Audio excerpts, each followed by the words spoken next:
Assalamualaikum anak-anak. Waalaikumsalam Ibu. Apa kabar hari ini? Baik. Sudah sarapan? Alhamdulillah sudah. Alhamdulillah. Semoga siap menerima materi pelajaran pada hari ini ya. Ya Ibu. Baik anak-anak, sebelum kita mulai belajar, mungkin ketua kelas bisa memimpin doa terlebih dahulu kepada Ananda Sita. Ibu persilahkan. Baik, sebelum kita mulai pelajaran hari ini, mari kita berdoa mulai. Doa selesai. Baik, terima kasih Ananda Sita. Selanjutnya Ibu mau mengecek kehadiran untuk peserta didiknya Ibu, yang nanti kalau Ibu absen, kalian itu jawabnya sesuai menu sarapan kalian ya. Misalkan kalau saya sebut Rosita Sari, jawabnya nasi goreng Bu, gitu. Paham? Paham. Baik, kita mulai ya. Rosita Sari, Tempe manis Bu. Masya Allah, bagus ya lauknya, sangat bergizi. Terus Uswatun Hasanah, Nasi goreng Bu. wah, bergizi ya sarapannya. Semoga dengan sarapan yang bergizi itu kalian bisa menerima materi dengan baik hari ini dan bisa mengaplikasikan dalam kehidupan sehari-hari. Karena anak-anak Ibu sudah hadir semua di sini, selanjutnya kita akan persiapan untuk belajar. Sekarang keluarkan buku, alat tulis, dan yang lain-lain untuk kita menerima materi pada hari ini. Bagaimana? Apakah sudah siap? Siap Ibu. Oke, sebelum kita masuk ke materi, di sini Ibu akan ngasih kalian melihat ini apa namanya? Karet gelang Bu. Nah, karet gelang ini kalau dia ditarik, apakah dia akan berubah bentuk? Tidak. Nah, baik. Nah, tapi apakah dia akan kembali ke bentuk semula? Ya. Nah, karet gelang ini berhubungan dengan materi yang akan kita pelajari hari ini. Di mana materi yang akan kita pelajari pada hari ini yaitu tentang elastisitas dan hukum Hooke.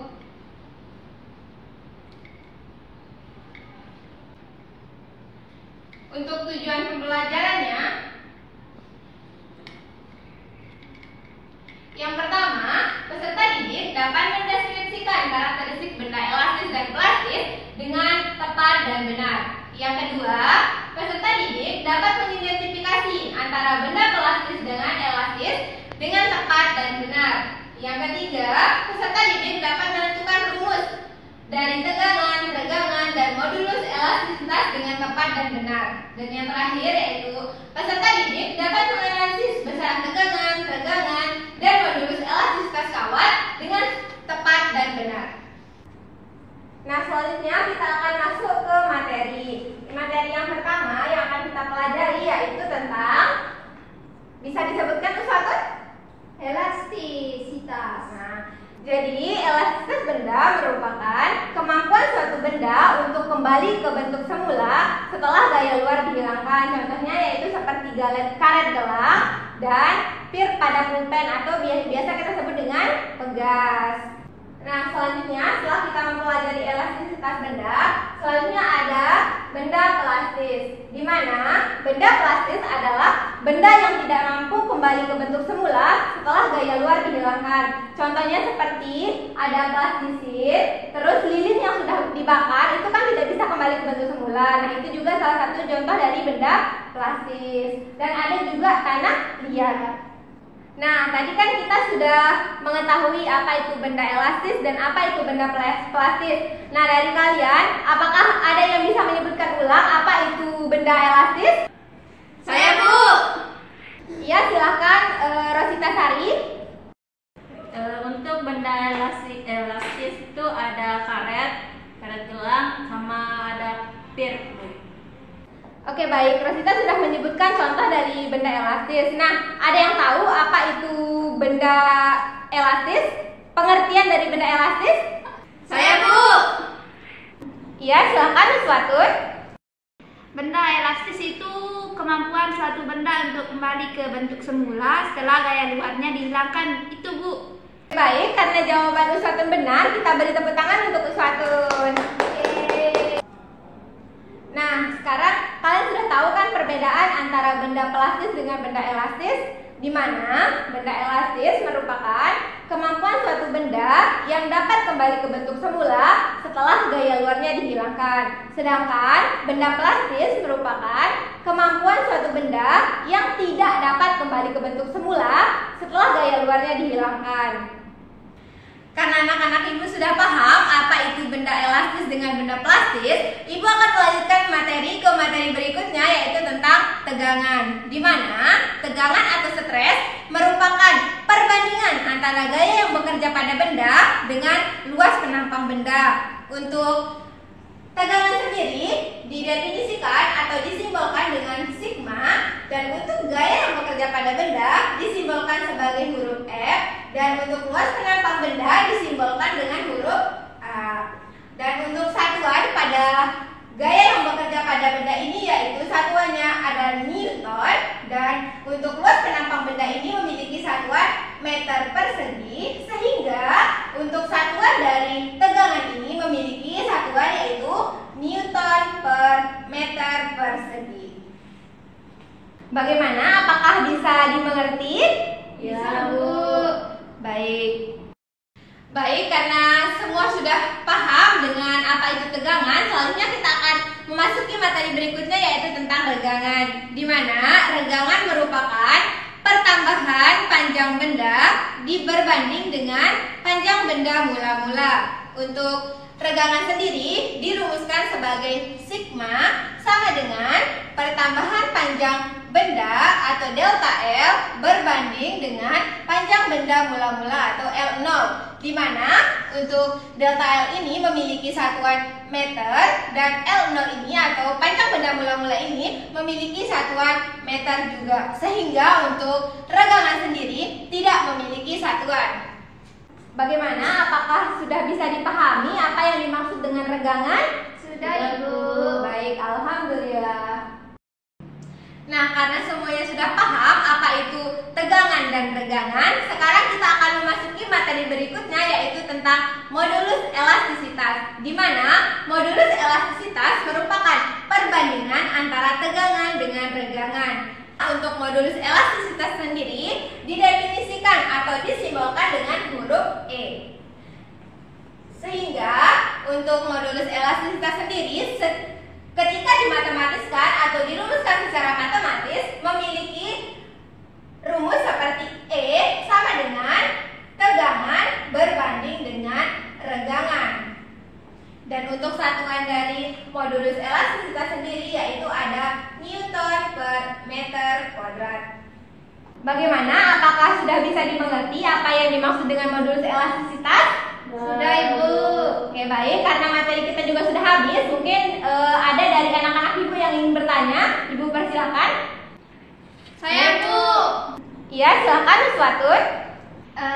Pertanyaan saya, Bu. Kan tadi sudah dijelaskan tentang tegangan.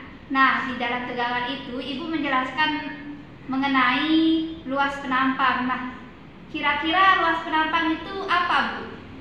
Oke, terima kasih untuk pertanyaannya Uswatun. Di mana yang ditanyakan yaitu luas penampang benda. Apa sih itu luas penampang benda?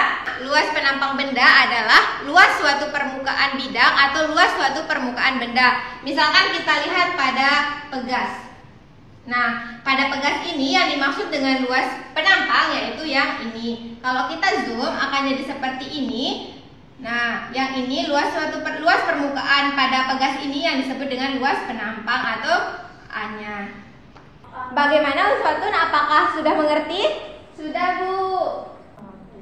Nah, karena semuanya sudah mengerti dan materi juga sudah habis, sekarang Ibu mau mengadakan kuis. Di mana yang bisa jawab, silahkan ambil spidol yang sudah Ibu taruh di meja dan tuliskan jawabannya di papan. Nah, nanti yang bisa jawab Ibu akan kasih poin plus untuk nilainya. Pertanyaannya, benda yang bersifat tidak elastis adalah yang pertama ada karet gelang, yang kedua ada pegas, yang ketiga ada spons atau busa, dan yang keempat ada plastidin. Silahkan bagi adik-adik atau anak-anak Ibu yang bisa jawab, silahkan ambil spidolnya ke depan.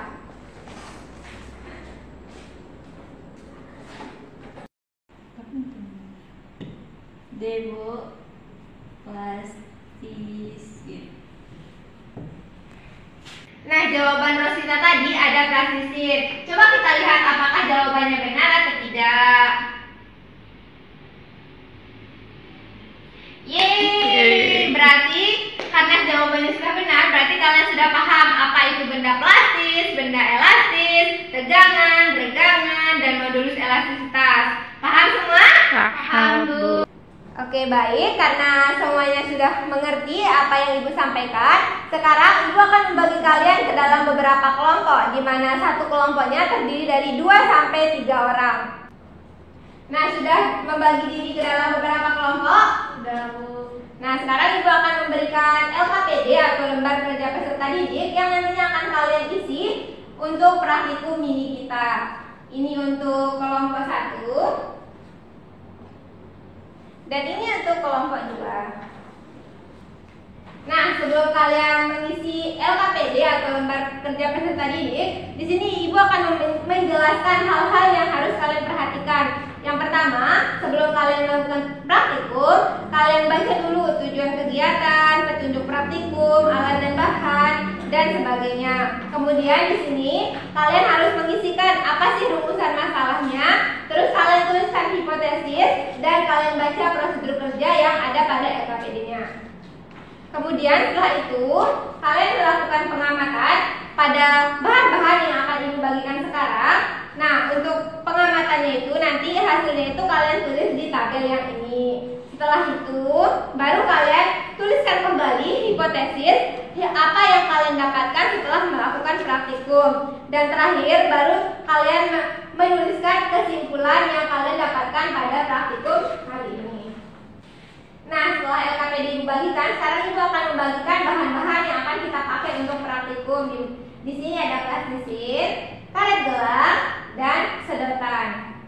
Nah, silakan ini untuk kelompoknya Uswatun dan Rosita.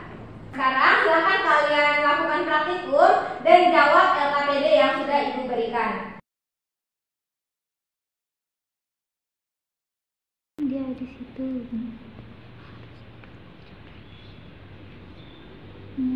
Terus ini. Terus ini. Bagaimana anak-anak, apakah sudah selesai? Sudah Ibu. Nah, sekarang kalau sudah selesai, perwakilan satu kelompok maju ke depan untuk mempresentasikan hasil dari pengamatan yang sudah dilakukan. Mungkin kelompok 1 bisa maju ke depan. Baik, kami dari kelompok 1 akan mempresentasikan hasil diskusi kami berdua tadi. Nah, yang pertama, untuk rumusan masalahnya, yang pertama adalah apakah karet gelang termasuk ke dalam benda elastis, dan kedua, apakah plastisin termasuk ke dalam benda elastis, dan yang terakhir adalah apakah sedotan termasuk ke dalam benda elastis. Nah, untuk hipotesisnya, yang pertama, karet gelang itu termasuk ke dalam benda elastis, dan kedua, plastisin itu termasuk ke dalam benda plastis, dan yang ketiga, sedotan termasuk ke dalam benda plastis. Baik, untuk percobaan elastisitas yang kami lakukan itu menggunakan bahan yaitu karet gelang. Perlakuan yang kita berikan itu tarikan. Benda tidak berubah bentuk, tetapi benda kembali ke bentuk semula. Baik, untuk kesimpulan yang terakhir itu kesimpulan dari percobaan tersebut yaitu karet gelang termasuk ke dalam benda elastis karena dapat kembali ke bentuk semula setelah diberikan tarikan. Sedangkan plastisin termasuk ke dalam benda plastis karena tidak dapat kembali ke bentuk semula. Sekian dari kelompok kami. Assalamualaikum warahmatullahi wabarakatuh. Tepuk tangan untuk kelompok 1 karena sudah melakukan presentasi ke depan. Oke, baik. Tadi kan sudah disebutkan sama kelompok 1 dari rumusan masalah, hipotesis, dan sebagainya. Tapi di sini Ibu mau koreksi sedikit agar di rumusan masalah ini tidak terlalu panjang. Nah, bagaimana sih cara kita menulis rumusan masalah agar tidak terlalu panjang? seperti yang dijabarkan oleh kelompok 1. Nah, nanti kalian bisa tuliskan seperti ini. Apakah semua benda termasuk ke dalam benda elastis atau plastis? Seperti itu. Mengerti? Mengerti, Ya, Bu. Selanjutnya, tadi kan kalian sudah melakukan praktikum dan kalian sudah tahu apa itu benda plastis dan benda elastis. Nah, karet gelang ini termasuk ke dalam benda elastis karena apa tadi? Karena bisa kembali ke bentuk semula. setelah gaya luar dihilangkan. Dan plastisin termasuk ke dalam benda plastis karena tidak dapat kembali ke bentuk semula setelah gaya luarnya dihilangkan. Baik, karena materi kita sudah habis dan waktu kita juga sudah habis, untuk pertemuan hari ini kita akhiri sampai di sini. Dan untuk pertemuan selanjutnya silahkan kalian pelajari tentang hukum Hooke. Sebelum Ibu tutup dan Ibu akhiri sesi kita pada pagi hari ini, Ibu mau jargon sedikit, boleh? Boleh, Bu. Nah, nanti kalau Ibu bilang fisika, kalian jawabnya asik dan menyenangkan. Mengerti? Mengerti, Ya, Bu. Kita mulai ya. Udah ngerti kan tadi? Ngerti, Bu.